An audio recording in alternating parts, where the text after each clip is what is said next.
when I went to study abroad. This was only for 2 weeks, but it was all paid for by the Japanese government, so I was psyched. I was pumped.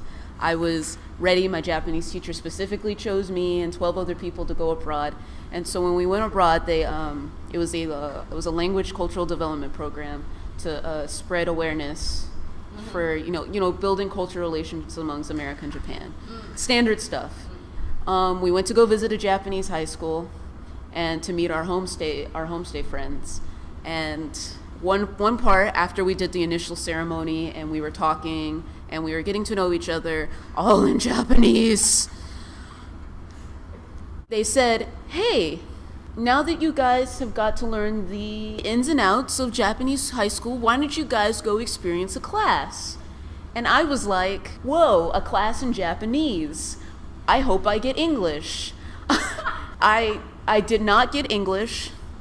I got advanced Japanese literature and grammatical structure. I know it was advanced Japanese literature and grammatical structure because when they gave me a handout for funsies, you can't see me here, but I'm doing air quotation marks. It was all in kanji. And I almost lost my brain. But of course the class started and I am 0.1% in the room. I'm the only black person in the room, so obviously I have to I stand. I felt confident until the teacher comes in and starts the class and he's like, "Hello," like he says, "Nice to meet you." And I'm like, "Nice to meet you." And I don't even try, but he's like, "Would you like to introduce yourself?"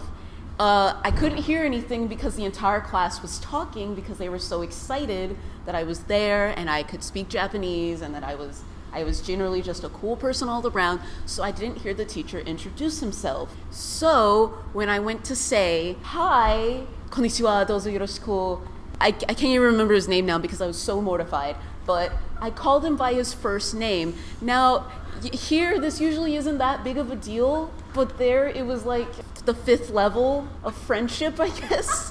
The entire class, and I mean the entire class, went, "Ah, yes, yeah," and I was standing there, I was mortified, I was like, "Oh, sumimasen," and he was just standing there, he's like, iyo," and I was like, and I stood there, and I thought to myself, 8 years of being a freaking weeboo nerd, to spend the next 4 years learning knowledge about Japanese culture, and I forget that they go last name, first name when you introduce yourself. And then I spent the rest of the time not knowing anything that happened in class. And that's the time I studied abroad in a Japanese high school.